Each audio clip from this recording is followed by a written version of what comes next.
Open up a pack of 1986 baseball cards and then travel across the U.S. to speak to each of the players in that pack. One man has done that, and now Brad Balukjian has the top-selling baseball book on Amazon. We recently chatted on Zoom, including his brush with the Astros PR department. Brad, part of your journey took you through Houston. Were you shocked that you couldn't meet up with Gary Pettis?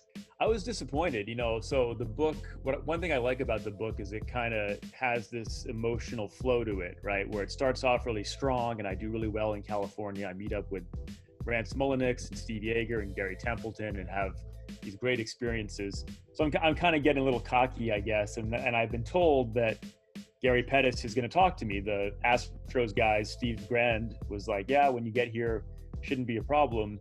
And then I'm like, on that long drive on the 10 to Houston, and I get a text from Steve saying, actually, Gary can't talk to you. AJ Hinch has said that he doesn't want any of his coaches talking to the media this season, which was kind of threw me for a loop.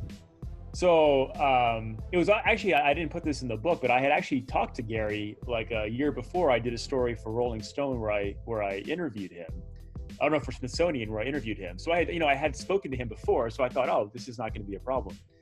And then I get to Houston, and okay, so now I can't talk to him. So then I have my first crossroads moment where it's like, okay, what do? Do I just give up? Do I try to get to him in some rogue way? And so it's kind of a fun chapter as I talk about the different things I tried to do to get to him. And but yeah, I was disappointed I didn't get the chance to speak to him. After a couple of chapters, I was actually saying to myself, I think the book may actually be better because you didn't get a hold of some of these guys. Do you feel that way looking back? That's exactly right. I think, not getting Vince Coleman or Pettis or Gooden and the way, I kind of got Fisk and Gooden, those stories are all so different, but the failures are as interesting as the successes. Dusty Baker, the manager of the Astros, appears in the chapter with Rick Stutcliffe. I actually think it's actually one of the greatest lines in the book. How did that go again? Sutcliffe was pissed because he had a rough 81 season. The Dodgers went to the World Series that year, and he wasn't even on the postseason roster. And Lasorda told him like he was going to give him a start towards the end of the year, and then he never did. And so Sutcliffe goes into Lasorda's office and is like, "Hey man, you didn't follow through on your word." And Sutcliffe starts cleaning out his office and knocking stuff over and throwing chairs, and he's about to smash the Frank Sinatra framed thing on the wall.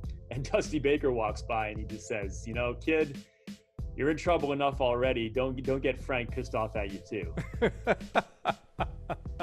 What a great story. I have to ask Dusty about that. Brad tweeted just last week, Hollywood's contacting him about a possible movie. Not bad considering he says 38 publishers rejected his book idea. Well, not in Brad's pack of baseball cards, Roger Clemens. Right now, though,